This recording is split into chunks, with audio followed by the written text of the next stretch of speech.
Buenas, es la doctora María Mireya Muñoz, nuevamente con ustedes para tocar el tema referente a larva migrans de los nematodes tisulares. Recuerden que todavía estamos estudiando los nematodes. El nombre indica que la afección principalmente va a deberse por larvas migrandos de diferentes parásitos que vamos a ver.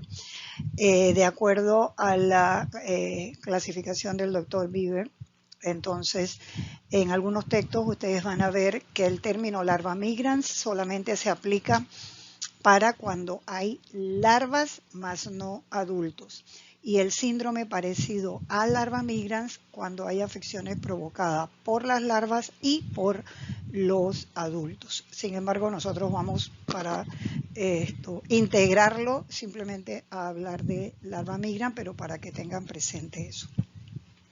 Estas larvas pueden generar afección a nivel de piel, es la LMC, a nivel de vísceras, LMV, a nivel de ojos, LMO, y a nivel de sistema nervioso, LMN.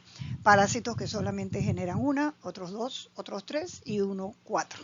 Entonces vamos a definir cuáles van a ser las características de cada uno de los principales. No vamos a mencionarlos todos, son muchísimos los nematodes que generan afección larva migrans. Vamos a estudiar solamente aquellos que se han reportado en América sobre todo, o que el reporte es de un número considerable de casos, o sea, una alta prevalencia en donde sea. Aquí tenemos, vamos a iniciar con la larva migrans cutánea. Este va a ser, como ustedes saben muy bien, si tiene dientes en su cápsula bucal, un ancilostoma. El ancilostoma caninum para esta ocasión, que es el principal para nuestro medio de generar la larva migrans cutánea. Este ancilostoma caninum, entonces, como ancilostoma que es, va a penetrar al humano a través de la L3, secretando hialuronidasa, que es lo que se conoce como el factor de virulencia, porque facilita la hialuronidasa la penetración. Ya dijimos todo lo que degrada en las clases anteriores de penetración activa de la L3, la hialuronidasa. Entonces ya saben por qué razón va a penetrar esta larva. Secreta también la metaloproteasa de 68 kilodalton, que en el caso de los ancilostomas es considerado como el factor de diseminación. Esta metaloproteasa despolimeriza el ácido hialurónico y el estrato córneo germinativo, haciendo entonces el surco en la piel. No penetra en la dermis, ya que no tiene colágenas. Ambos, la hialuronidasa y la metaloproteasa, son secretadas por las uncinarias. Entonces la diferencia va a estar en la concentración que cada uno en su momento pueda secretar. En el caso del ancilostoma caninum, recuerden que es larva migrans cutánea, vamos a ver lesiones en la piel, serpiginosas, elevadas y pruriginosas, de acuerdo a la sensibilidad de la persona. Y la L3 muere más o menos en 2 a 8 semanas. Pero hay personas, en los niños sobre todo, se ve mucho escozor cuando ella está migrando. El prurito muy intenso, la eosinofilia puede llegar hasta el 12%, aumenta los niveles de IgE sérica, y en algunos lugares se reconoce como la dermatosis ocupacional, que se presenta principalmente en los agricultores, en los plomeros, aguas negras contaminadas, ¿verdad?, en los mecánicos de sótanos o en las galerías. Es importante recordar que en algunos textos también las lesiones por ancilostoma se conocen, o las afecciones por el ancilostoma se conocen como el mal de los mineros. Entonces es importante que en esta población se da mucho este tipo de lesión. Entonces aquí vemos, de acuerdo al grado de complicación, la penetración de la L3 y hace su migración usualmente en forma lineal. totalmente diferente a lo que hace la Currens, que vuelve otra vez al punto de penetración, y la migración es lenta.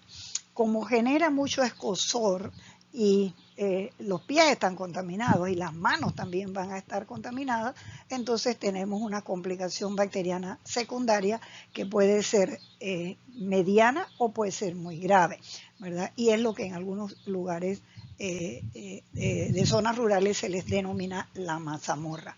En realidad el parásito no genera esta lesión purulenta, la genera es la contaminación con las bacterias que están en el suelo, que están en el pie, que están en la mano, generando el rascado. Puede generarse, ya sabemos que los suelos de ancilostomas van a ser arenosos, entonces en playas o en lugares en donde la persona le gusta ir a tomar sol, sin una toalla o una protección en donde acostarse, y ese suelo está contaminado con L3 de ancilostomas caninos, penetra por la espalda o por cualquier parte del cuerpo expuesta. Entonces tenemos este tipo de lesión también generada por el ancilostoma canino. En el ancilostoma caninum, en algunos casos se da con relativa frecuencia ahora y por exámenes retrospectivos en Australia, por la gran relación que ellos tienen con los perros. Se dice en algunos textos que hay 8 perros por cada casa. Entonces, eso hace que el ambiente esté muy contaminado, que la carga parasitaria de las L3 que penetra es alta y el parásito puede llegar entonces por migración hasta la parte superior del intestino delgado. Y por eso es que ahí eso se llama la LMB. En algunos casos, muy pocos casos, se han reportado de LMO generado por ancilostoma canino. Hace el ciclo igual que uncinarias, entonces por esa razón tendrá un Loeffler, ¿verdad? Con infiltración pulmonar con eosinofilia. En el caso de la enteritis eosinofílica o EE, se presenta en esa población dolor abdominal, con una eosinofilia periférica. Y es inexplicable porque no se intoxicó, no comió nada que le cayó mal, sino que genera este tipo de afección. Clínicamente es indistinguible de una apendicitis aguda y por esa razón es importante las pruebas de laboratorio. IgE y también la IgG son importantes para el diagnóstico a través de la utilización de antígenos de excreción-secreción de la larva, que es la forma que está migrando. Entonces la identificación de la IgG4 es importante en la ELISA y en el Western Blot se reconoce como una banda de proteína de 68 kilodalton, como la banda que es más fuerte en la identificación del parásito y es la que es antigénica. Entonces, en Australia pues se da durante la época de los monzones. Importante recordar que como ancilostoma que es, el caninum también genera la hipobiosis, es decir que en el invierno, cuando las condiciones externas no son favorables para la continuidad del ciclo, los perros mantienen la larva en su musculatura. Entonces a esto es lo que se le denomina hipobiosis y posteriormente la contaminación en los huéspedes paraténicos genera la transmisión nuevamente al suelo. Las L-catepsinas y metaloproteasas están en el gusano adolescente, que es el que va a generar la patología de la EE en la parte superior del intestino delgado. Nunca vamos a observar adultos de ancilostoma caninum en el intestino de un humano. Por eso las muestras de heces no son importantes. Existe la secreción entonces también de estos gusanos adolescentes de una cisteína proteasa que se considera como el factor de patogenicidad y que es el que genera posteriormente esas reacciones alérgicas fuertes de mucha picazón en el recorrido de las larvas. La enteritis eosinofílica se va a diagnosticar entonces con la ELISA, identificando la IgG4 con el antígeno de excreción-secreción preparado por la larva. cruza con estrongiloides, cruza con trichinela y con schistosoma. Entonces hay que hacer un cutoff bien clásico para no dar malos resultados. Además que la característica de la sintomatología en ellos en algunos casos ayuda a que no se confunda el diagnóstico. Entonces ya tenemos que el antígeno específico va a ser el AC68, ya sabemos por qué, identifica la IgG4 y es 100% específica para los ancilostomas. Recuerden que no hay diferencia entre el caninum y el duodenal. La epidemiología importante en los perros, en los ambientes en donde se da la característica de los climas templados y con las condiciones de los suelos característicos y que no se tiene control veterinario adecuado, tenemos entonces la problemática. Y luego estas tierras contaminadas utilizadas para jardinería sin ningún tipo de guante, tenemos entonces la penetración, en ese caso la mayoría son mujeres, y los cultivos entonces en las hortalizas y las frutas en los patios, que esto van a generar la posibilidad de la contaminación dependiendo cuál es la hortaliza y cuál es la fruta que se produce, y en ese caso los varones. En el segundo lugar tenemos nosotros aquí la transmisión por el parásito que se conoce como Dracunculus medinensis. Es un parásito que no es larva migrans. Ojo, no es larva migrans. Lo estudiamos en este grupo por el hecho de que es un parásito que genera una afección cutánea y no tenemos otra clase que se refiere entonces a lesiones en piel. Pero importante que no tenemos una lesión en piel generada por una larva. Usualmente se reconocía este parásito en la India, pero hoy en día pues está disperso en muchos países aledaños. Es un parásito que la OMS cuestiona su control por la facilidad de poder cortar el ciclo. Tenemos que en los países en donde se da eso, sobre todo en la India, que fue estudiado epidemiológicamente las razones de su altísima prevalencia, es el uso de las fosas sagradas, en donde las aguas contaminadas van a generar entonces aguas dulces, contaminadas van a generar o facilitar la transmisión. Tenemos que el adulto, la hembra, se va a ubicar usualmente en las extremidades, los pies, algunas en la misma pierna, vamos a ver lesiones en las mismas piernas, puede generar una afección bastante limitante por el grado de calcificación. Y en otros pues simplemente la úlcera con mucho ardor, mucho quemor. El paciente cuando está positivo entonces por estas hembras grávidas genera esa ulceración buscando refrescar y quitar el ardor, entra en el agua, en el momento que la úlcera tiene contacto con el agua se rompe y ahí tenemos la liberación de las larvas que son ingeridas por un copépodo y de ahí los copépodos entonces van a desarrollar las formas infectantes que el hombre al volver a ingerir el agua contaminada en donde entró, ¿verdad? Tenemos la generación de la transmisión.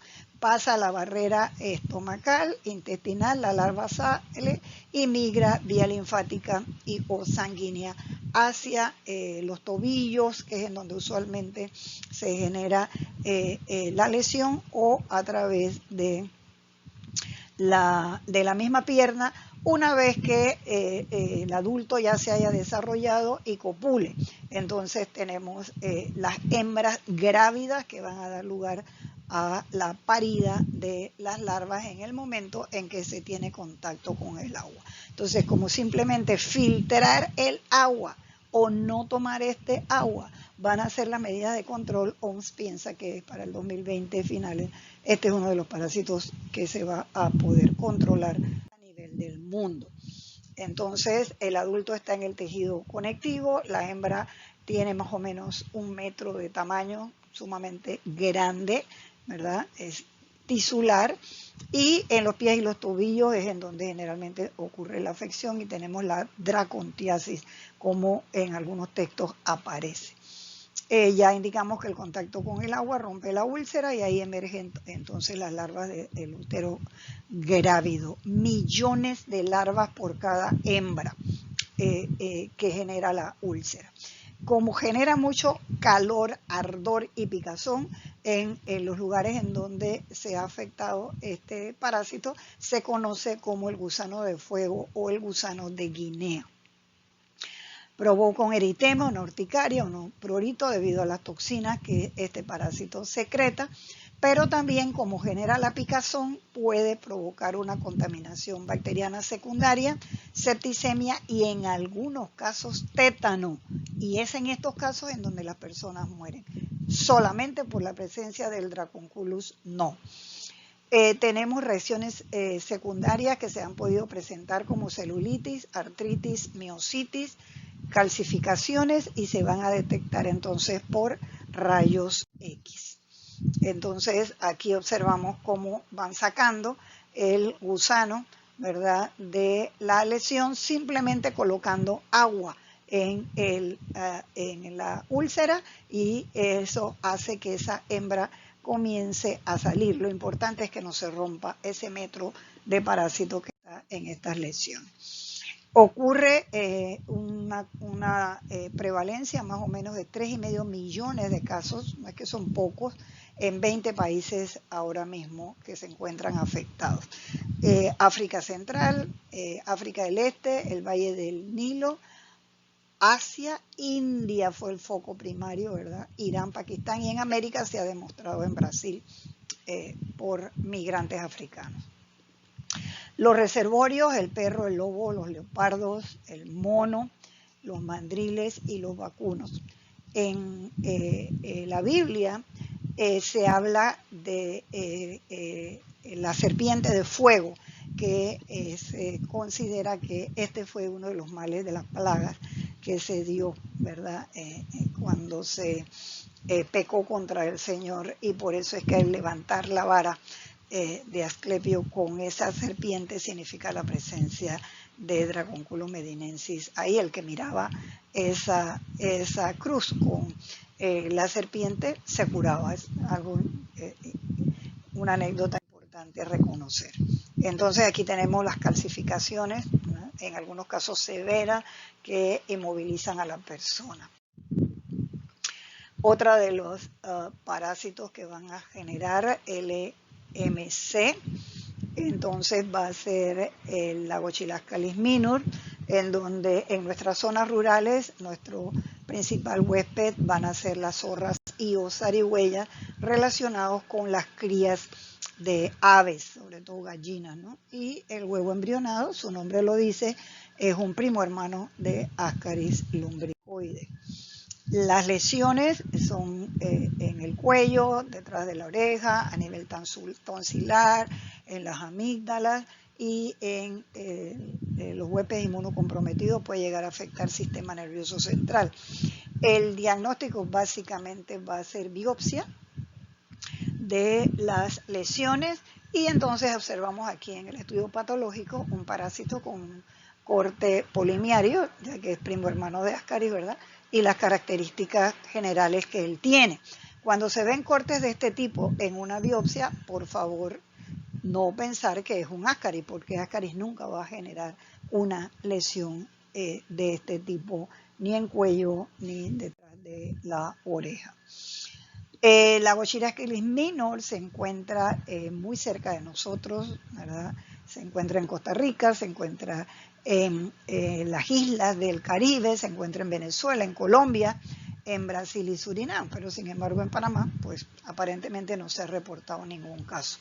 Los mecanismos de transmisión pueden ser dobles, la ingesta de huevos embrionados en suelos contaminados, ¿verdad?, y la L3, que es la que va a subir al esófago y tejido tonsilar, o la ingesta de las larvas en los huéspedes intermediarios o los huéspedes paraténicos. Entonces, estos huéspedes van a ser los perros, cualquier canino, los gatos, las zorras, el más importante, los zarigüeyas, los cobayos, el agouti y los ratones.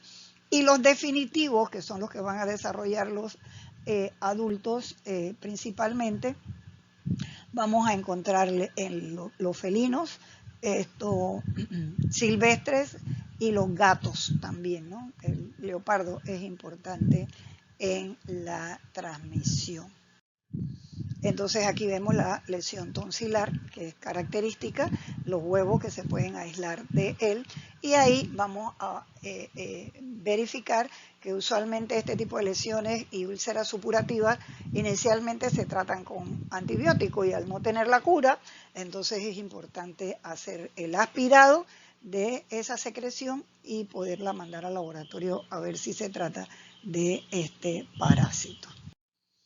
Entonces, las lesiones, ya dijimos, están en el cuello, el tejido cutáneo, la garganta, en los senos nasales, en el tejido tonsilar, mastoideo, y en el inmunocomprometido en cerebro y pulmón. Las pústulas tienen una secreción purulenta y se pueden expulsar oralmente, o sea, a través de la secreción de las glándulas puede estar la presencia del parásito. Genera una reacción granulomatosa crónica, más o menos en un periodo de 4 meses, y puede generar la odinofagia, o sea, mucho dolor al tragar, y las tonsilitis. Entonces, la biopsia es la técnica ideal para su diagnóstico, en donde podemos encontrar adultos, larvas y huevos, ¿verdad? Que van a estar presentes en la lesión. O sea que aquí nosotros no solamente las larvas y los huevos, sino también los adultos en el humano se pueden presentar. Biopsia entonces para su diagnóstico, la eosinofilia puede subir hasta un 28%, la IgM está alta, la IgG, IgA y IgE y además la eosinofilia son normales. Entonces esto es importante considerarlo porque el médico usualmente, pues al no ver la IgE ni eosinofilia alta, no piensa en un parásito, y es porque ya ha llegado entonces a la fase crónica. Pruebas alternas para el diagnóstico, la rinoscopía y la otoscopía, que es en donde se define la presencia de los parásitos tanto en la nariz como en los oídos, como ya dijimos, que genera la odinofagia. Pueden encontrarse huevos en heces al tragarse con el material de la región tonsilar, pero es importante recordar que este parásito no es intestinal, ¿no? Él llega al intestino. Ese huevo, cuando la persona se contamina, rompe el huevo en el duodeno, la larva sale y de ahí hace la migración directa vía esófago hacia la región oral. Aquí vemos otro corte de la Bacillus en donde es perfectamente un polimiario, ¿verdad? Van a tener muchas cortes debido al arrollamiento que en su momento puede tener este parásito en el tejido. Ok, esas son las larvas migran que queríamos ver, y recordar nuevamente que estudiamos el Dracunculus aquí por el hecho de la lesión cutánea, pero que no es un parásito que genera larva migrans. Entonces vamos a la larva migrans visceral principalmente, provocada por Toxocara, puede ser Canis, puede ser Felis, puede ser Leonina, es decir, caninos, domésticos y también silvestres. Toxocara también es primo hermano de Ascaris lumbricoides y nunca va a desarrollar formas adultas en el intestino de la persona. Entonces, su forma larval es la característica para generar la afección. El mecanismo de transmisión, al igual que lo hace Ascaris, ingesta de huevos embrionados que han sido puestos en suelos característicos. Recordar que también va a ser el tipo de suelo arcilloso con las 5 condiciones, por caninos domésticos o caninos salvajes, ¿no? Son ellos los que van a estar. O también los huéspedes paraténicos que se infectan con estas larvas y con estos huevos embrionados, y desarrollan las larvas y se van a encontrar entonces en el hígado de aves, cerdos, corderos, bovinos, ardillas, ratas y gusanos de tierra. la presencia de las larvas, el hombre las ingiere, estos huéspedes paraténicos, y ahí tenemos el mecanismo de transmisión que se conoce como paratenesis, que es característico en Toxocara por la gran cantidad de huéspedes paraténicos que tiene este parásito. Se considera que cuando este parásito en niños muy pequeños genera una LMO sumamente severa con pérdida total de visión, la migración o la afección ha sido transplacentaria, o sea, de madre al feto, y de ahí inmediatamente la afección al bebé, y en años tempranos la lesión severa a nivel del ojo. Se ha comprobado en los perros perfectamente bien, en la leche de las hembras que están amamantando, la presencia de larvas de Toxocara. Entonces, en el humano no se ha podido definir, pero se piensa que este puede ser también un mecanismo. Existen 5 artículos en donde se señala niños eliminando adultos de Toxocara. Todos ellos se condiciona que simplemente fue que los niños jugando en el patio con el material contaminado ingirieron, pensando que era alimento, ¿verdad?, estos adultos, y por eso hizo espuria la transmisión, ¿verdad? Pero importante, nosotros no tenemos adultos de Toxocara en el humano. La duración del ciclo es de 4 a 5 semanas. La edad de resistencia se observa en los perros, o sea, los perros adultos no desarrollan el parásito en el intestino, o sea, no van a ser contaminantes. Sí, los cachorros, que son los que se les regalan usualmente a los niños, y los gatos no tienen edad de resistencia. No importa la edad, siempre van a ser transmisores. Entonces aquí vemos el ciclo en el perro, ¿verdad?, que va a ser nuestra principal fuente a nivel de zona doméstica, y vemos que va a ser transmitido verticalmente o va a contaminar con sus huevos fértiles, que requieren condiciones de suelo adecuado para desarrollar el huevo embrionado, y de ahí la contaminación de los niños jugando, ¿verdad?, o metiéndose objetos a la boca, etcétera, la contaminación o la transmisión por la ingesta de los huevos embrionados. En el intestino del perro, similar la imagen que vimos para Ascaris, y puede tener entonces también el mismo tipo de patología. Lo importante a reconocer aquí es que en el huésped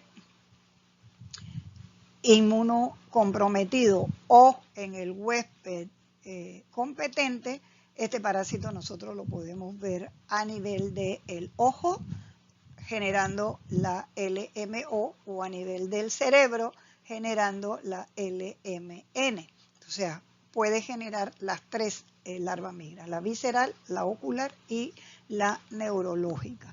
Entonces, muchos huéspedes paraténicos involucrados en la transmisión, en los adultos, los caninos, y el desarrollo del ciclo evolutivo, como lo señalamos. Las características de los huevos, 200.000 por día, más o menos, y cada huésped definitivo, el perro sobre todo, puede tener de 1 hasta 100 adultos, así que imagínense los millones de huevos que van a estar en un patio donde estén los perros sin control veterinario. La embrionación más o menos ocurre en 2 a 5 semanas, con una temperatura que puede llegar hasta 35 grados, o sea, nuestra temperatura es ideal para el desarrollo de estos huevos, y la humedad relativa también alta. Las condiciones desfavorables, el sol y la desecación, y las temperaturas frescas, ¿verdad?, o frías.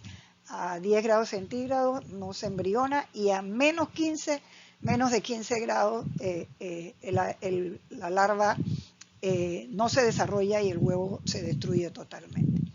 Es muy resistente a los químicos. En los adultos, ya señalamos una imagen anteriormente, que tiene aletas cervicales, y las áreas importantes de transmisión van a ser los parques, los estadios, las áreas públicas, escuelas de perros, patios de las casas que tienen tierra, los areneros, sobre todo para los gatos, ¿verdad?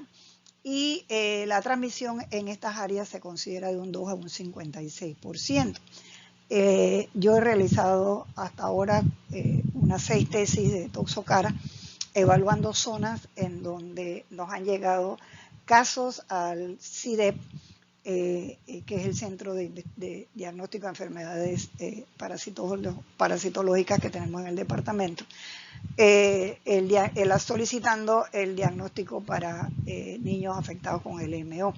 Entonces hemos ido hacia las áreas en donde nos llegan casos positivos, evaluando las condiciones. Y hace unos 10, 12 años hicimos un trabajo en los parques de la ciudad, eran 8 en ese momento, todos positivos.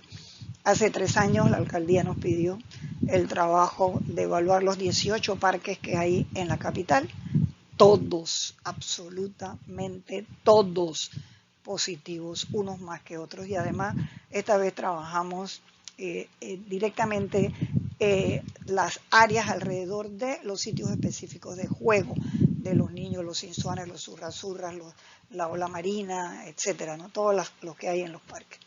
Entonces es bien importante la presencia de este parásito en nuestro medio, porque no se tiene conciencia ni de desparasitar los perros, ni de recoger la caca en los sitios en donde se lleva a pasear a los niños, pero igualmente a los perros.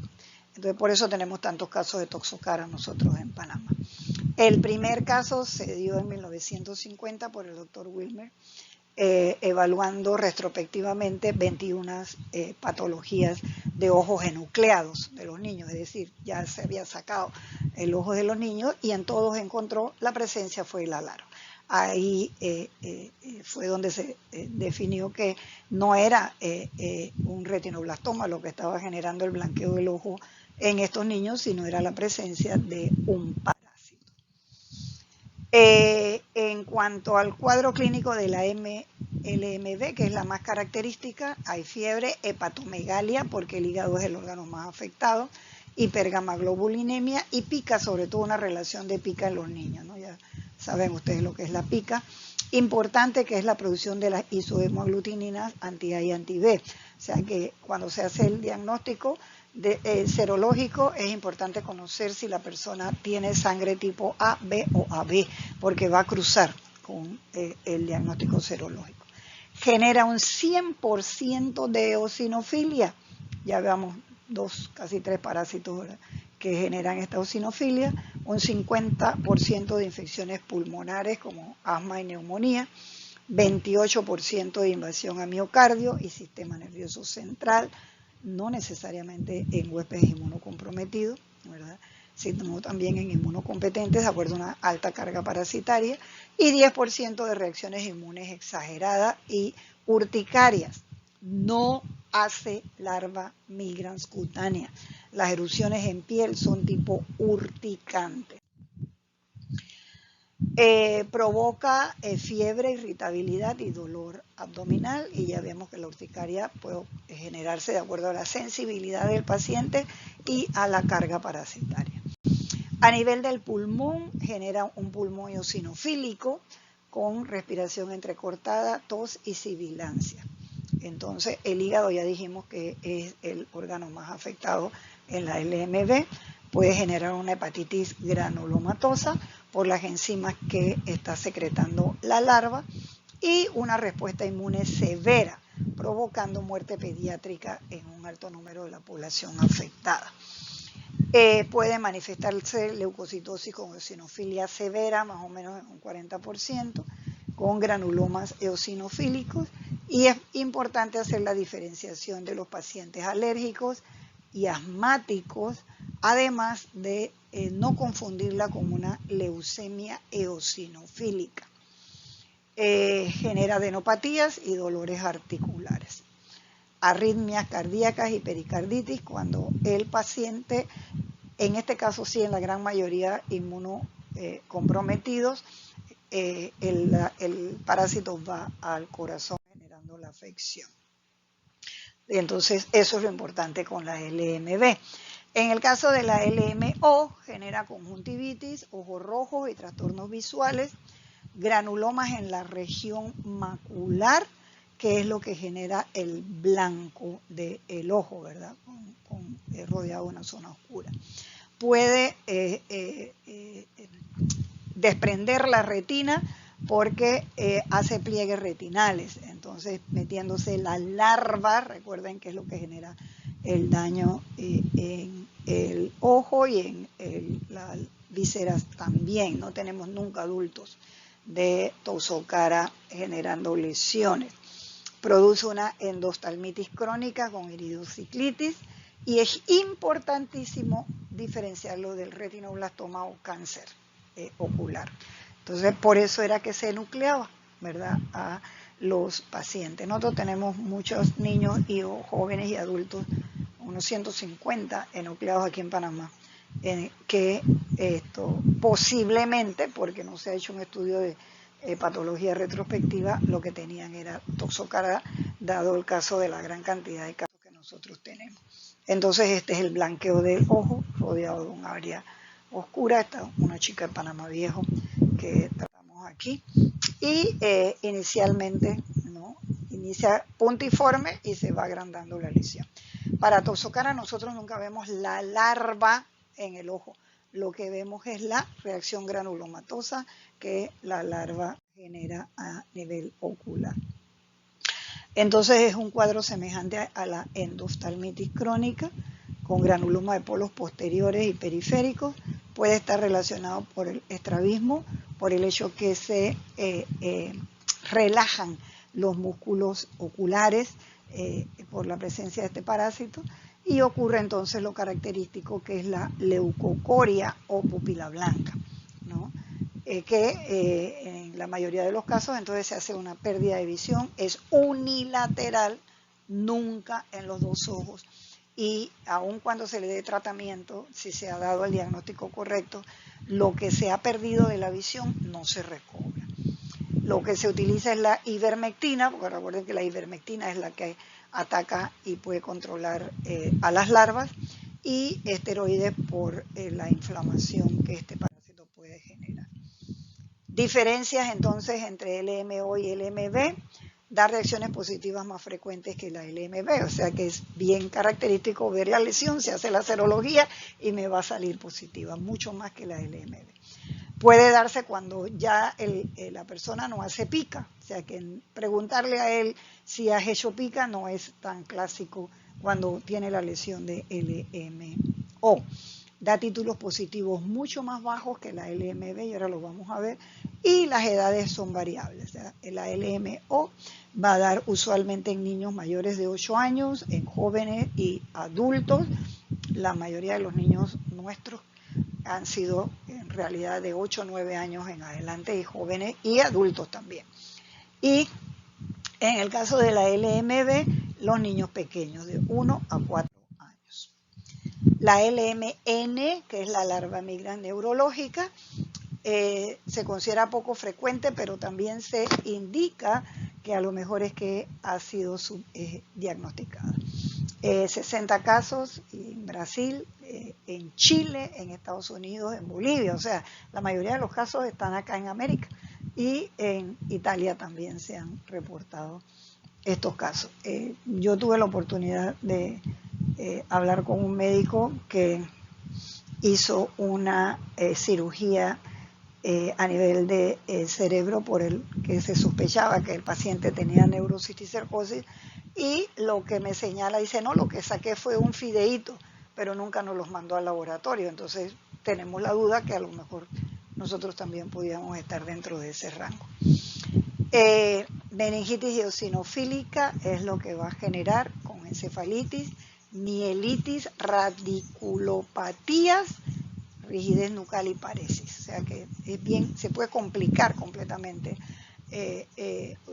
la persona afectada con la LMN, y niños, la sintomatología se manifiesta en mayor grado. Genera leptomeninges y afecta la leptomeninges y también el cerebro y el cerebelo, el tálamo y la médula espinal. Por eso es que produce rigidez, ¿verdad? En algunos casos. El líquido cefalorraquídeo tiene alta eosinofilia y pleocitosis, no se desarrollan granulomas allí cuando tenemos la LMN, que es lo clásico en el ojo y en las vísceras, pero sí se pueden presentar cuando la carga parasitaria es alta, la presencia de las larvas en el líquido cefalorraquídeo. Los niños pueden presentar convulsiones, tipo epilépticos y trastornos neuropsiquiátricos. Entonces, es importante el diagnóstico de este tipo de afección. En el laboratorio, el diagnóstico va a ser la ELISA, ¿verdad? Con antígenos de excreción-secreción preparados a partir de cultivos de huevos que se obtienen de hembras grávidas, ¿no? Entonces, los títulos altos se van a mantener hasta por 12 meses después del tratamiento y en algunos casos hasta 4 años. En 1977, el CDC citó a un curso para poder enseñar cómo se preparaba el antígeno. Miren, 1950, el primer caso, 1977 es que se pone en marcha la identificación serológica de este parásito.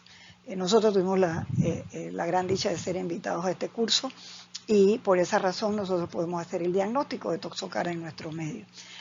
Cuando se hace el Western blot, la proteína entonces es importante, la banda de 24 y de 35 kilodalton. En la ELISA es importante hacer un cutoff también muy bueno porque cruza con amebas, estrongiloides y ascaris, que son parásitos que nosotros tenemos acá.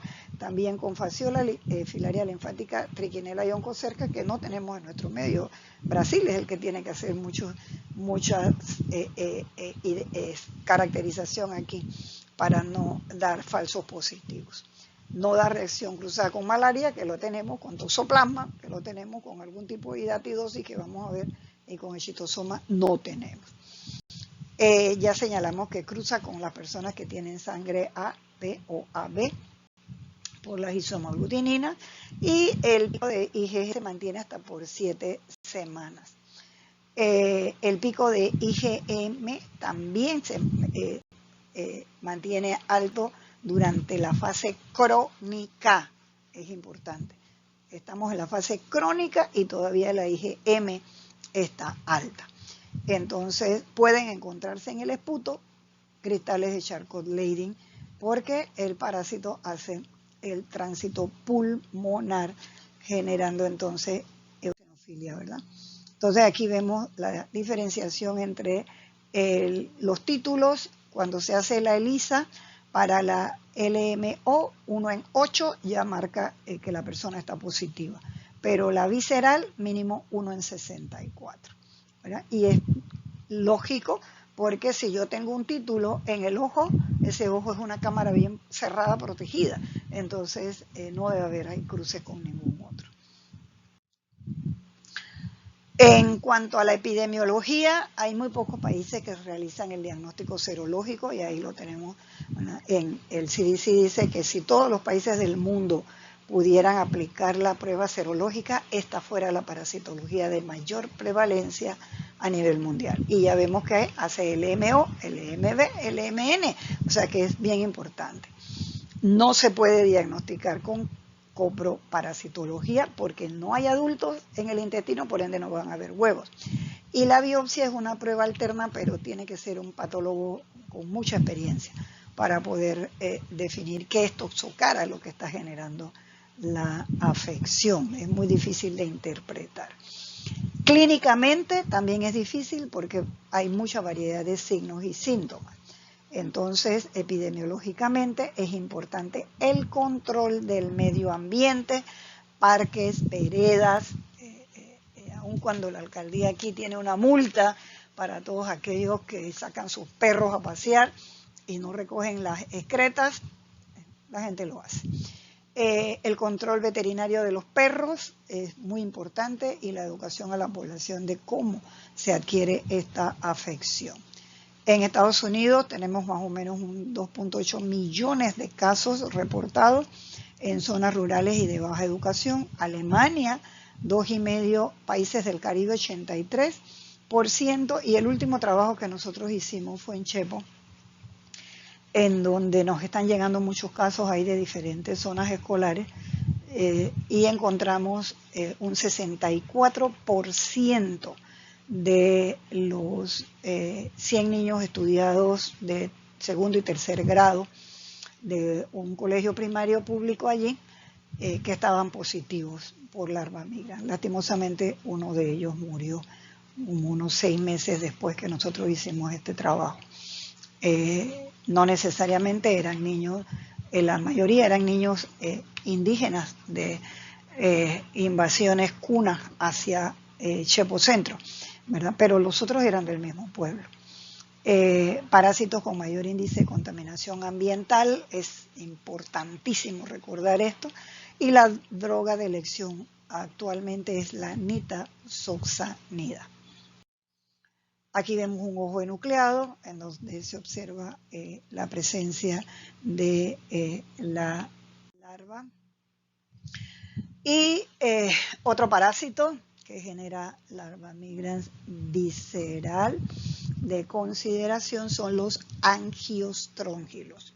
Entonces tenemos dos, el Angiostrongylus costarricensis, que hace larva migrans visceral, y el Angiostrongylus cantonensis, que principalmente hace la larva migrans neurológica, aunque ocasionalmente genera afecciones en pulmón y también en el ojo. Entonces, los Angiostrongylus, los dos, están relacionados con huéspedes definitivos, ratas silvestres o ratas algodoneras. Y para el Angiostrongylus costarricenses, la babosa, la Vaginulus plebeius es la babosa principal en la transmisión, que ingiere los huevos que están contaminando el medio ambiente, puestos por las ratas, y desarrollan entonces en su musculatura y excretan a través de la baba que secretan al reptar las larvas, contaminando el medio ambiente. Se meten o contaminan vegetales, lechugas, repollos, apios, ¿verdad? Que van a ser los alimentos involucrados en esta transmisión, alimentos que no tienen cocción y que si no están lo suficientemente higiénicos, pueden tener la larva. Al picar estos vegetales, picamos también la larva y la babosa, y podemos ingerir la larva, la cual entonces hace tránsito estomacal, se digiere el vegetal y luego hacia el duodeno, la liberación de la larva completa, que hace migración vía arteriolas mesentéricas. Este es un parásito de vasos sanguíneos. Aquí vemos el vaso, ¿verdad? Y luego el parásito en su interior. Su adulto es muy parecido por las bolsas copulatrices a las uncinarias, pero su estructura oral es de labios, no hay placas, no hay dientes en el Angiostrongylus.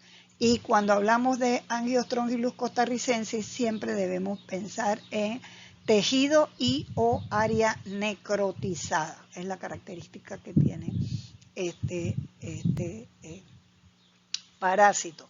En el caso del cantonensis, entonces tenemos igualmente las ratas, pero los huéspedes aquí van a ser caracoles terrestres o van a ser crustáceos, que se van a ingerir crudos o mal cocidos, y tenemos entonces el mismo tipo de ciclo, pero con la diferencia que la larva puede migrar a pulmón, puede migrar al ojo, pero la lesión más característica es la LMN, la neurológica. Entonces, son dos parásitos que se denominan por género igual, Angiostrongylus, pero especies que tienen afinidad muy diferente hacia los diferentes tejidos que invaden. Entonces aquí vemos a la babosa, la nuestra, la tenemos nosotros aquí. El parásito es costarricensis, o sea que fue identificado en Costa Rica por el doctor Morera, que Dios lo tenga en la gloria, ¿verdad? Muy amigo, muy anuente a apoyarnos aquí en Panamá, y él fue el que hizo los los estudios de las biopsias retrospectivas que se tenían aquí, corroborando que 6 de ellas correspondían a angiostrongylus costarricensis de personas que habían ido de vacaciones o habían tenido algún contacto con tierras altas. Tenemos la babosa, que está muy bien identificada en muchas zonas de Chiriquí. Muchos estudios se han hecho en la zona, en el Caizán, en las zonas frijoleras, y también aquí en Panamá, en las cumbres, alrededor del lago de las cumbres. Son tesis de la Escuela de Biología que se han hecho. Entonces vemos aquí su bolsa copulatriz, pero su estructura oral de labios y los huevos idénticos, ¿verdad?, a los huevos de uncinaria. El huevo embrionado va a desarrollarse dentro del huésped y de ahí entonces el desarrollo de las formas larvales que van a generar la patología y el desarrollo del adulto. Es importante que no hay reproducción interna. Te tiene que estar contaminando la persona para que genere la afección. Vemos la reacción granulomatosa fuerte alrededor del vaso y de ahí la característica entonces de la zona necrotizada. El costarricense en América está diagnosticado desde el sur de los Estados Unidos hasta el norte de Argentina. No hay un país que no lo tenga. En Costa Rica se diagnostican unos 600 casos por año, pero también es porque se busca, porque se conoce la sintomatología, que el doctor Morera hizo muchísimos trabajos y publicaciones para que tuvieran mucho cuidado en el diagnóstico, sobre todo en la población infantil, que es la más afectada. La área más afectada de Costa Rica es Villanelli, que está muy cerca de nuestra frontera. Tenemos a 12 roedores involucrados en la infección natural y se encuentra desde zonas que están al nivel del mar hasta las zonas altas, o sea, un poco más frescas, ¿no? El 50% de las babosas están positivas y cada babosa se ha reportado tiene más o menos una presencia de unas 17.000 larvas por babosa, que eso es la contaminación del medio ambiente importante. Entonces dijimos que son las arterias mesentéricas las invadidas por este parásito, generando infartos necróticos. Importante esa palabra para angiostrongylus costarricensis a nivel del intestino. No es un parásito intestinal, es un parásito de vasos sanguíneos del intestino. Provoca peritonitis aguda, engrosamiento en la pared íntima endotelial, obstrucción de la arteria y se observa entonces el tumor palpable. Hay un granuloma eosinofílico alrededor de las larvas y de los huevos, siempre con necrosis. Puede generar perforación y peritonitis, que va a causar la muerte de los pacientes. El doctor Morera también trabajó casos en el hígado, en la rama de la vena porta, con granulomas eosinofílicos alrededor de los huevos.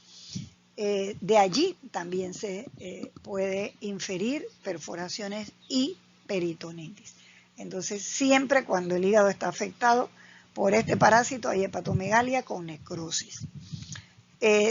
Tiene 2 artículos publicados sobre angiostrongiliasis testicular, en donde ellos han sido amputados el testículo afectado por la necrosis, ¿verdad? Mucha fiebre, mucho dolor y necrótico totalmente el testículo en un niño de 5 y en un niño de 7 años.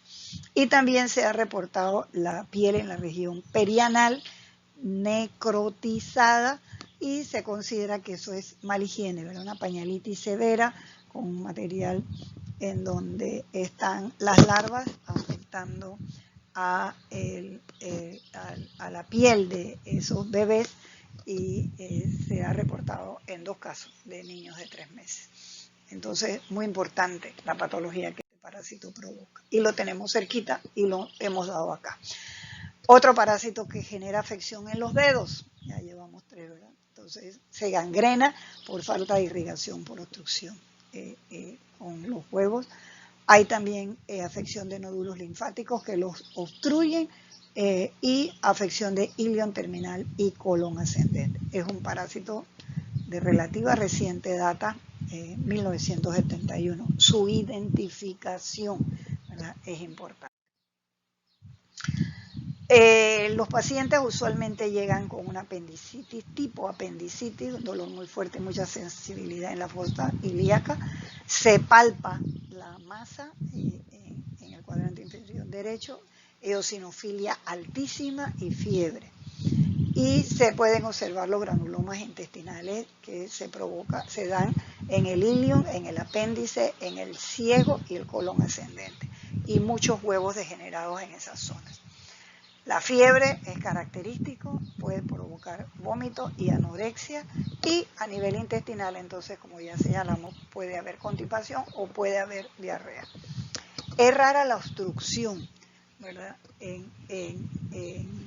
que provoque la muerte. La muerte usualmente por angiostrongilus se da cuando hay la peritonitis. Importante diferenciarlo de linfomas y de los carcinomas. El tratamiento, cirugía.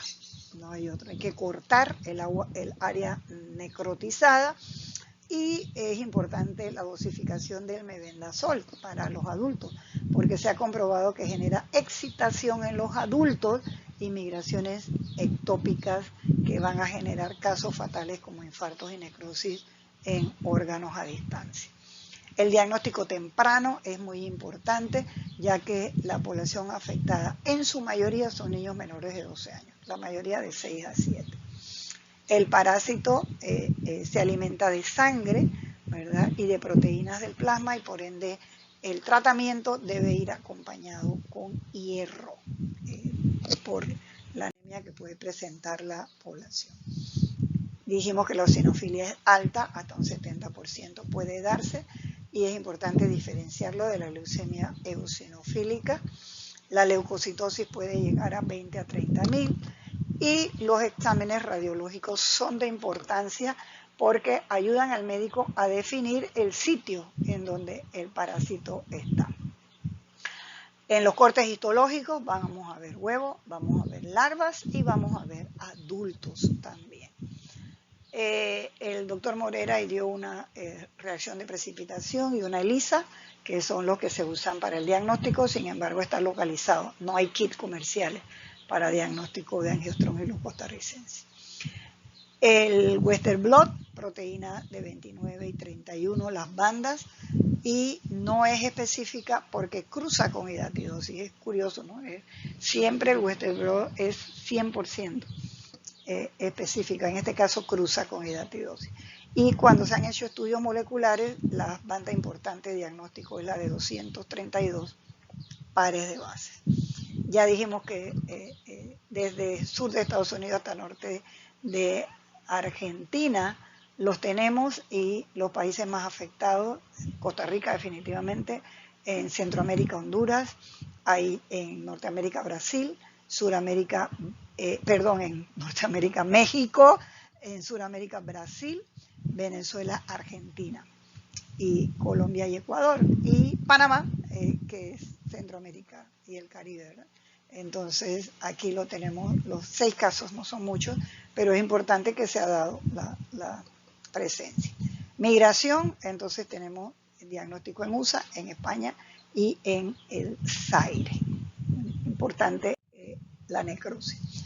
El siguiente es el Angiostrongylus cantonensis. Se considera que los barcos que vienen de Asia, donde hay ratas, pueden haber sido el mecanismo de que en América se encuentre el cantonensis. Se observan animales en toda la parte de Atlántica, ¿verdad?, y en el Caribe, y en algunos países la forma humana. Entonces acá los caracoles, más que la misma babosa, en el cantonensis los caracoles y los crustáceos.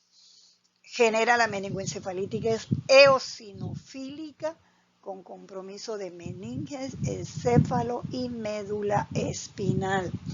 Hay una reacción granulomatosa local por la respuesta a los metabolitos que está excretando el parásito, y de ahí la formación de los granulomas eosinofílicos en el sitio en donde el parásito se ha alojado.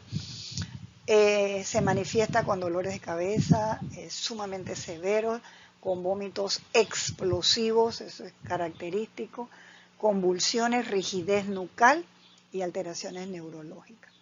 Aumenta la presión del líquido cefalorraquídeo, y en ese líquido vamos a ver también un aumento de proteínas, de leucocitos y de los eosinófilos. No hay un tratamiento efectivo para el Angiostrongylus, y lo que se usa mucho es analgésicos, corticoides y extraer el líquido cefalorraquídeo para bajar la presión. Dijimos que este parásito puede provocar lesiones oculares, la LMO, o pulmonares también, LML, pero son raras. Y no hay migración de inflamación cutánea, no genera ni siquiera la urticaria, entonces no hace LMC. Aquí tenemos las larvas, aquí sí se ve la larva en el ojo, Angiostrongylus cantonensis. Y en el cerebro, ¿a quién se parece este corte? Ascaris lumbricoides, un polimiario, ¿no? Pero es importante que el tejido me dice que esto va a ser cerebro, y Ascaris en ningún momento migra hacia cerebro los adultos. Entonces, importante el diagnóstico de que es Angiostrongylus cantonensis. En el líquido cefalorraquídeo vemos una alta eosinofilia, como señalamos, hiperalbuminorraquia, y en algunos casos se ve la L4 y la L5. Se han podido preparar anticuerpos monoclonales que ayudan en el diagnóstico, que es el AC o Angiostrongylus cantonensis J1 y el J20, que detectan antígenos en el líquido cefalorraquídeo, que tiene una banda de proteína diagnóstica de 91 kilodalton.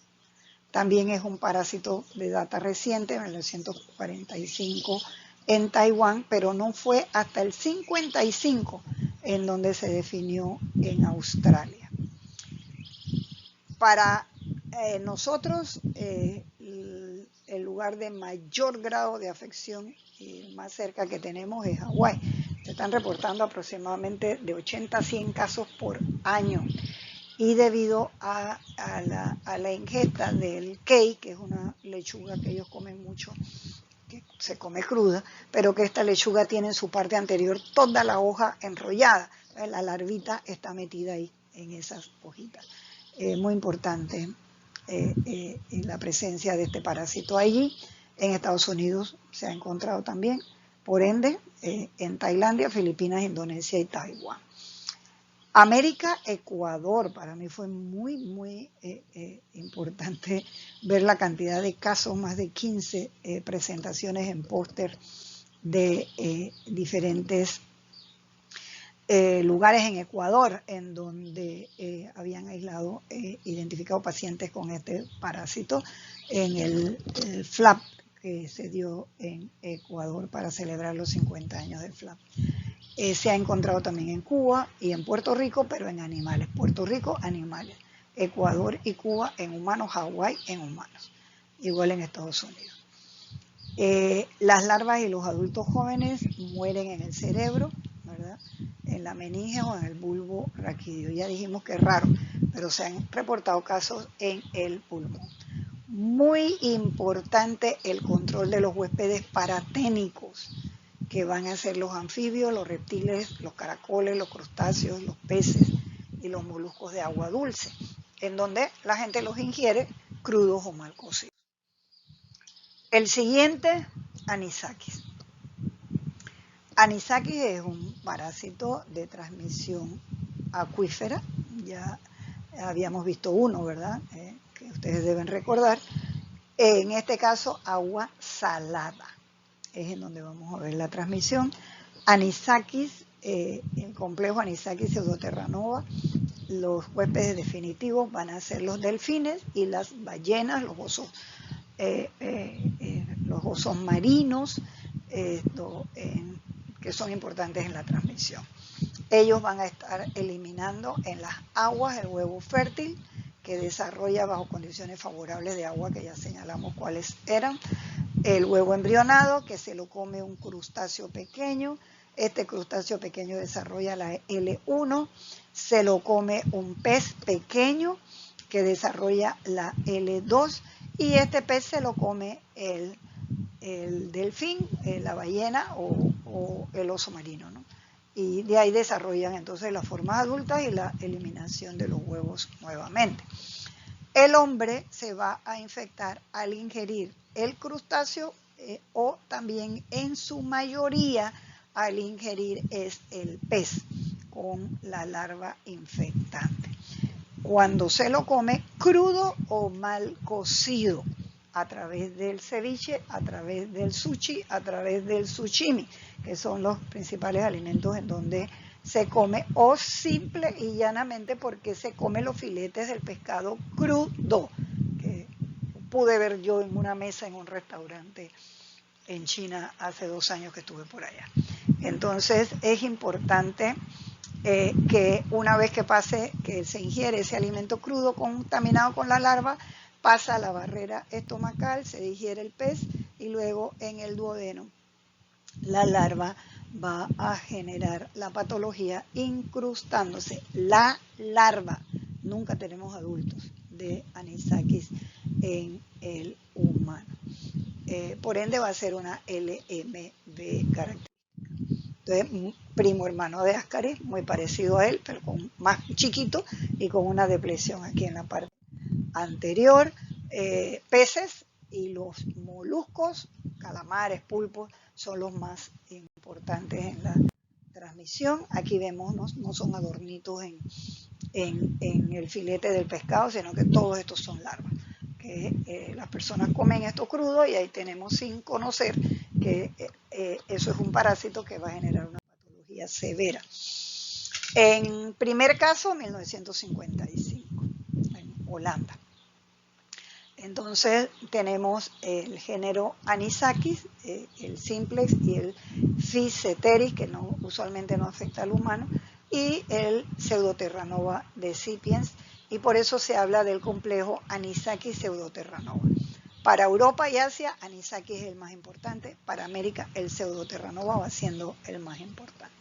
Entonces, peces marinos, crustáceos, calamares que se ingieren crudos o mal cocidos, genera el engrosamiento en la pared intestinal con un granuloma eosinofílico y una eosinofilia aguda.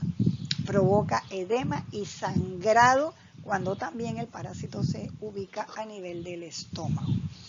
Hay hemorragias y exudados de fibrina, úlceras mucosas alrededor de la larva, y la sintomatología inicia a los 7 días después que se ingirió el pez, como si fuera también una intoxicación alimentaria, muchos dolores, abdominal, intestinal, náuseas y vómitos, y diarrea, pero sin embargo es producto de lo que ya el parásito está excretando y generando la lesión ulcerada. En la fase crónica tenemos abscesos granulomatosos con mucha necrosis, que vamos a ver ahora una imagen, hemorragias e infiltrados eosinofílicos, exudados de fibrina, y hay mucho tejido granulomatoso con restos de larva que se pueden observar en las biopsias que se hacen de la zona afectada. Cuando la parasitosis es alta, se pueden encontrar anisakis extraintestinales y se han diagnosticado en hígado, en los pulmones, en el páncreas, en la cavidad abdominal, en los ovarios, en el cuello uterino, vemos aquí, ¿verdad? Genitales femeninos involucrados. Importante recordar cuántos parásitos llevamos ya. En la lengua es el primer parásito que vemos, no el segundo, en la lengua. Y vamos a ver otros en el peritoneo y en la pared abdominal y en el mesenterio. O sea, esto es importante. La cocción entonces el pescado puede estar contaminado porque mire la cantidad de patología que puede manifestar este parásito. La patología entonces es muy similar a un cáncer gástrico por el sangrado, por la úlcera. Pero cuando se hace la biopsia, pues se ve que no hay células malignas, sino que lo que es una úlcera provocada por este parásito. Es raro encontrarlo en el esófago, da cuadros alérgicos severos. Este es el problema de la alergia, lo más severo que se mantiene como signo en los países europeos, sobre todo España. Genera angioedema con un 33% de los antígenos de la larva. Sangre oculta positiva, ya llevamos varios parásitos con sangre oculta y ya saben por qué se va a generar esto.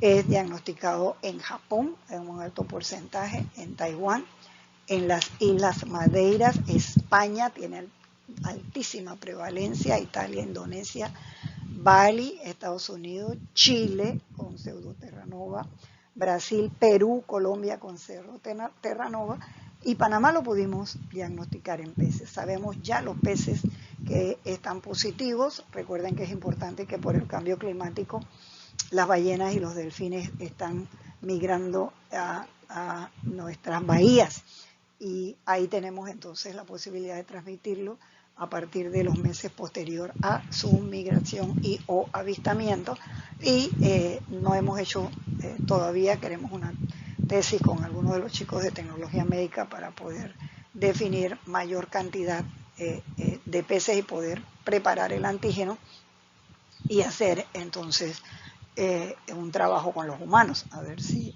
tenemos en realidad este parásito en los humanos. Tuve la oportunidad pues de ir hace 3 años donde el doctor Marius Fuentes, que es uno de los expertos más grandes que tiene España en anisakiasis, haciendo la evaluación, extracción y trabajos y preparación de antígenos de este parásito para el diagnóstico. Entonces podemos también en un futuro hacer el diagnóstico para Panamá.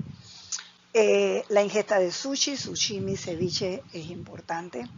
Es raro en pulmones, hígado, páncreas y ovario, pero se ha demostrado su presencia. Entonces, no se sabe si hay algo de inmunocompromiso en esta población, porque aparentemente a lo mejor tenían deficiencia, pero no total inmunocompromiso.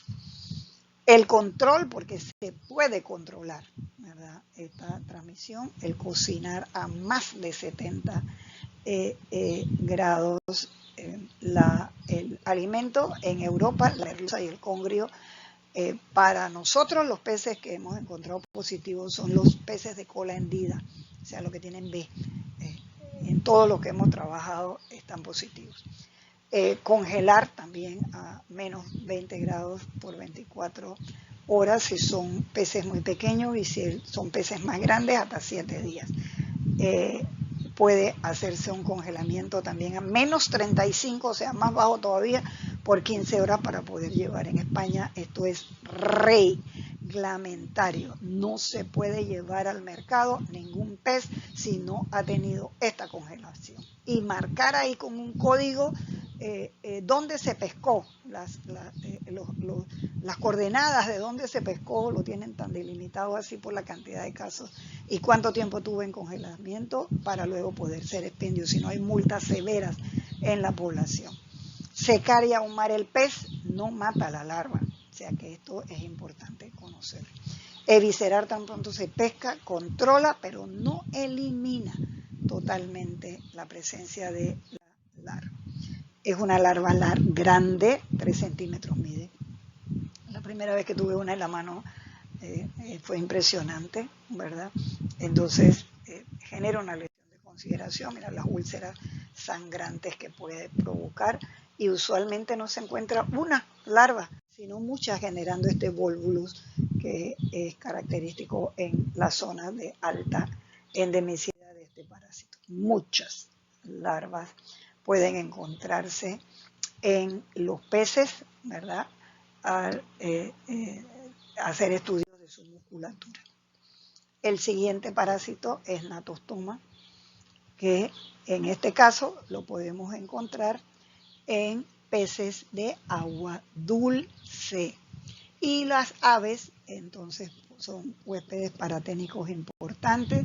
Los huéspedes definitivos van a ser el perro, el gato y el cerdo, en donde van a estar eliminando contaminando aguas con sus huevos fertilizados. Este huevo en el agua embriona y sale la larva, se la come un copépodo y ese copépodo se lo come la rana o se lo come el pez, desarrollando la forma infectiva que siempre va a ser, recuerden, la L3. Mucha gente come ancas de rana y mucha gente come pez crudo. Entonces tenemos el mismo mecanismo de transmisión al humano, pero en este caso es de aguas dulces. Importante que una vez que el hombre ingiere estos alimentos crudos o mal cocidos, pasa otra vez la barrera estomacal, se digiere la carne del pez y o la rana o el reptil, y de ahí luego tenemos la liberación de la larva en el intestino delgado. Migración de esta larva en los huéspedes inmunocompetentes y mucho más en el inmunocomprometido, hacia piel generando LMC, hacia ojo LMO, hacia vísceras LMV y hacia sistema nervioso central LMN. O sea que este parásito hace las 4. Tremendamente importante su control. Natostoma spinnigero es el más común en el mundo. Los tigres de Bengala son los que son sus huéspedes. El binucleatum es el más característico en México y en Ecuador desde hace muchos años. Y el Ispidum niponensis pues en Europa y el Dolorensis también en Europa y el Niponicum en Asia. El primer caso fue en Asia en 1889 con afecciones neurológicas severas en Tailandia, y el primer caso en América en 1970 en México, en Acapulco, en hoteles de alto movimiento turístico, en donde se han reportado casos ahí, en Nayarit, en Cancún, en todas las zonas en donde existe presencia de turistas que les gusta ingerir las carnes crudas o mal cocidas de los peces y o de las ancas. Los países afectados, entonces, para América el más afectado México, con afección cutánea y ocular, se le domina ahí el bicho del pescado. En Ecuador también, pues muchos casos. Brasil, Estados Unidos, Argentina y Asia. Ya dijimos que los peces son de agua dulce, a una temperatura de más o menos 24 a 28. Está relacionado con la presencia de lagos, de presas, de diques, en donde se restringe el movimiento de las aguas. Y los peces involucrados, las mojarras, las tilapias. Tenemos mucho cultivo de tilapia nosotros en el lago del Bayano y en otras zonas del interior.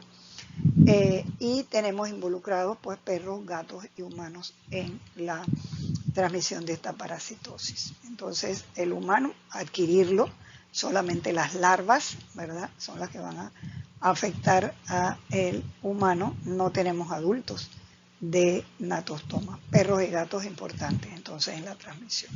Se ha encontrado en 1985, hay un artículo de natostoma en placenta, entonces se considera que puede ser también de transmisión vertical. Miren cuántos parásitos ya llevamos de transmisión vertical. De ahí muy importante el seguimiento y el control de las mujeres embarazadas. Los huéspedes intermediarios, entonces ya dijimos los peces y crustáceos dulceacuíferos, los huéspedes paraténicos, ranas, culebras, que las personas comen, mamíferos muy pequeños, y las aves ictiófaras. Siempre que natostoma está presente hay sangrado, porque la larva tiene esta corona de espinas de 5 hileras que van a generar lesión por el tejido donde están migrando. Entonces los mecanismos de patogenicidad van a ser mecánicos, irritativos y enzimáticos. El mecánico por la migración del parásito a muchos lugares, porque genera los 4 tipos de larva migran, por sensibilización del huésped, por los metabolitos tóxicos que secreta, que son muy similares a la acetilcolina, y por la eliminación de enzimas proteolíticas, y por eso es que pueden invadir fácilmente diferentes órganos y o tejidos. Provoca una reacción inflamatoria fuerte como respuesta del huésped ante el parásito, y estas L3 inducen la respuesta TH2, que ya ustedes saben por qué es el TH2. Entonces vamos a ver la LMC, una paniculitis nodular migratoria eosinofílica. Puede ser inflamatoria, puede ser serpiginosa, puede ser pseudofurunculosa o mixta. Ya es una variedad grande de lesiones cutáneas que este parásito puede provocar. La inflamatoria es la más común, hay un edema migratorio rojizo, pruriginoso, con mucho calor, ardor y dolor, por donde la larva va migrando. Puede ser serpiginosa con surcos eritomatosos, pseudofurunculosa con pápulos rojizas en diferentes partes del cuerpo, usualmente en el cuello, alrededor del cuello es donde se han manifestado, y repeticiones entonces con mucho dolor en el cuello y las extremidades. Hay áreas lesionadas como hombro, brazos, espalda, cuello, tórax, la pared abdominal, los tobillos y los pies, que pueden ir de lesiones indoloras hasta sumamente dolorosas y urticantes, sin que la larva penetre por allí. Siempre la larva ha penetrado vía oral. Eso es importante, la diferencia que hay. Entonces, esta es alargada, eritematosa, con calor, con dolor. Acá tenemos otra lesión, ¿verdad? Característica de natostoma. En el caso de la LMN, genera la mieloencefalitis eosinofílica con hemorragia y necrosis, producto de esas espinas que están en la corona de la parte anterior de la larva. Hay secuelas neurológicas frecuentes, las personas tienen deficiencias motoras, difusión de los nervios craneales y con relativa frecuencia coma. La incidencia de la LMN es baja, gracias a Dios, pero hay un 13% de mortalidad en la población que está afectada. Las áreas afectadas van a ser el cerebro, el cerebelo y la médula espinal. Es endémico en Tailandia y en ese lugar es considerado que la mayor cantidad de personas con problemas neurológicos se debe a la presencia de natostoma por estar ingiriendo la carne cruda de los peces y de los anfibios y de las serpientes. Genera hemorragias intracraneales, que es lo que van a provocar la muerte de la persona. En el caso de la LMO, la larva se ve perfectamente migrando aquí en la parte superior del ojo, producen un edema a todo lo largo del ojo, bastante similar al de la trichinela, pero aquí no hay quemosis, es la diferencia que nosotros podemos observar. Entonces, México presentó muchos casos de esos después de un matrimonio en uno de estos hoteles famosos de Nayarit. L3, ¿verdad? Es lo que genera la natostomosis visceral. L3 puede encontrarse en pulmones, en el estómago, en el intestino, en el endometrio, ¿verdad? Importante, genitales femeninos y vías urinarias, importante sistema renal. En los pulmones se genera hemoptisis, tos, disnea y mucho dolor torácico, que frecuentemente ocurre entonces la expectoración de la larva, que se puede ver 2 milímetros. En el digestivo, la mayoría son asintomáticos, pero si las úlceras son variadas, muchas, entonces tenemos un granuloma eosinofílico con sintomatología de úlceras sangrantes. Importante entonces diferenciarlo del cáncer de colon, del cáncer de estómago y de una apendicitis en la forma visceral. Y esto es lo que se ve, muchas larvas en un momento dado generando la úlcera en el estómago. Importante entonces el diagnóstico. Va a ser básicamente por biopsia, con una eosinofilia que puede llegar hasta el 80%. ELISA, el DOT ELISA y el Western blot están utilizando para el diagnóstico con antígenos tanto de adultos como de L3. Se ha comprobado que la L3 es resistente al limón, a la sal y a la salsa de soya. Por eso es que los ceviches no matan las larvas si el parásito está allí. Se mantiene a 4 grados vivo, viable la larva totalmente.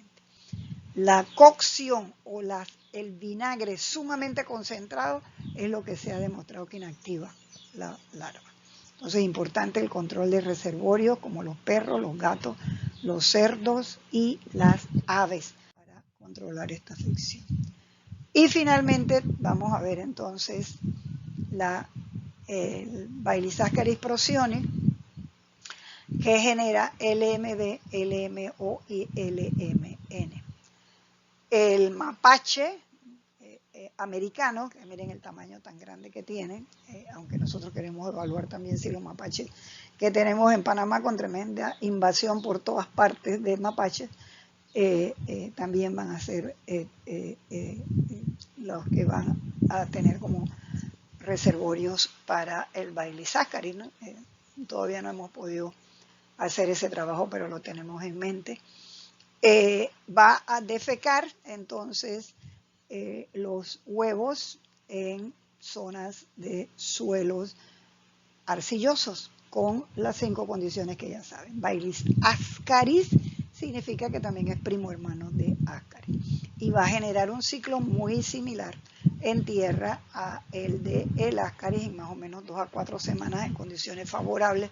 Humedad, sobre todo, necesitan estos huevos para embrionar.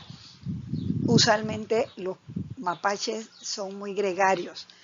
Un mapache puede tener 20 hembras y todas esas hembras que son de él van a defecar en un mismo lugar, a lo que ellos le llaman letrinas, o a lo que se les llama, perdón, no ellos le llaman, sino se les llama las letrinas de los mapaches. Entonces son muy respetuosos unos de otros de la zona que cada uno domina.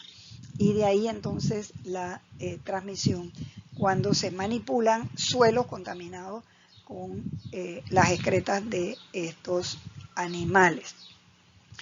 Un huésped paraténico a la rata que puede ayudar a la distribución en ellos. Y en el perro doméstico es raro encontrarlo, pero se ha podido ya, una vez que se han ampliado los estudios de este parásito, uno que otro positivos. Entonces, la manipulación de tierras, contaminación de tierra con alimentos, con juguetes, porque muchos niños han estado afectados por este parásito. El hacer la pica, la geofagia son fuentes importantes de ingerir. El huevo embrionario que va a pasar la barrera estomacal y liberar entonces la larva en el intestino delgado. Ya sabemos que se ablanda la cubierta en el estómago y ya la alcalinidad y las enzimas del duodeno estimulan a que la larva dentro del huevo secrete sustancias que hacen romper al huevo. Y sale la larva generando LMB, especialmente el hígado afectado, LMO, los ojos, y LMN, que para Baelisascaris es la larva migrante de mayor patogenicidad. Los huéspedes entonces, roedores, pájaros, conejos, zorros, el tejón, y en Estados Unidos ya se ha evaluado, dado la gravedad de los casos que inicialmente se presentaron, el estudio de los mapaches, y se pudo definir un 82% de mapaches positivos por Baelisascaris en Estados Unidos, que van a estar eliminando millones de huevos por día, porque 200.000 huevos cada hembra, recuerden, en las letrinas que ya dijimos que son y son infectantes en 4 semanas. La desinfección de los suelos con el flameo o la lejía, 1 libra por 20 galones de agua, ha sido lo que en Estados Unidos ha podido controlar la presencia de este parásito en las áreas en donde abundan los mapaches.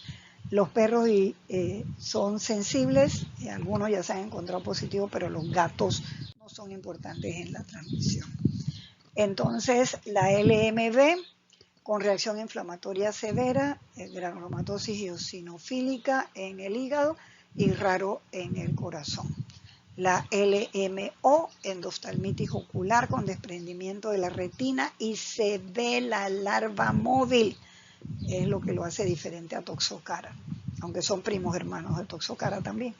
Genera una ceguera permanente y que puede afectar el nervio óptico generando una neuroretinitis unilateral. En un solo ojo es el afectado.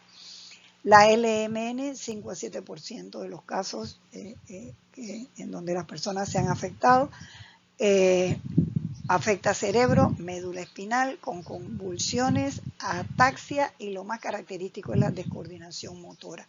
Los niños iban caminando, se caían, etcétera, y se pudo definir que los daños neurológicos son permanentes. O sea, aun cuando se ha logrado controlar el parásito, el daño neurológico que generó el parásito no es reversible. Provoca una meningoencefalitis eosinofílica con citotoxicidad eosinofílica. Y los primeros casos, la muerte se manifestó en unas 4 semanas, por eso el boom, ¿verdad?, de ellos. A mayor dosis infectante, que van a ser los huevos embrionados, mayor patología y mayor sintomatología. Por la afinidad que tiene este parásito al sistema nervioso central, se considera el CDC que esto puede ser una bomba biológica, ¿no? Poder contaminar a un alto número de población con los huevos embrionados. El 7% de ellos van a tener afección neurológica y pueden morir. La hemiparesis en unas 4 semanas, inhabilidad para sentarse o pararse, parálisis ocular y mocular, ceguera cortical, ya dijimos por qué, y la neuritis y la meningitis eosinofílica. Entonces el diagnóstico inicialmente se hacía por descarte de las demás afecciones que afectan al sistema nervioso central. Ya el CDC tiene una prueba serológica, pero solamente la hacen ellos. Hay que enviarle las muestras allá. Y aun cuando es primo hermano de toxocara, no cruza con toxocara. Entonces eso es importante y sería bueno poder hacer el trabajo y definir nuestros mapaches como están. En el corte histológico en cerebro, ¿a quién se parece esto? Como dijimos anteriormente, ¿verdad? Sus formas de espina de rosal. Aquí, esto es muy similar al corte de enterobius, pero enterobius jamás va a ir a cerebro. Entonces es importante, si vemos esto, las características que va a tener en lo que va a ser el cerebro de paciente o médula de pacientes afectados. Y finalmente tenemos el ascarizum, que ya hablamos anteriormente de este como un posible parásito que afecta al humano, que es el ascaris del cerdo, pero que solamente hasta ahora se han encontrado como LMN y LMD. El primer caso, 1999 en Tokio, este artículo yo lo tengo muy bueno, el trabajo de los casos clínicos con él, y se han encontrado larvas en la columna vertebral generando mareo y cuadriparesis en la población que se afectó. Complicaciones pulmonares se pudieron manifestar y eosinofilia y IgE con valores altos. La prueba que se utilizó fue el Austerloni para diferenciar presencia de posibles otras parasitosis que afectan el sistema nervioso central en Asia, pudiendo definir entonces que se trataba del ascarizum. Los casos que se presentaron, que en realidad nada más que son 2, ¿verdad? Se dieron por ingerir hígado crudo de pollo y de res.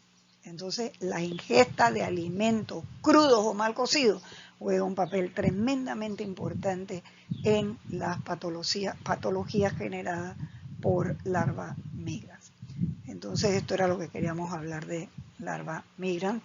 Espero que les sirva, ¿verdad?, para su futuro papel como médicos.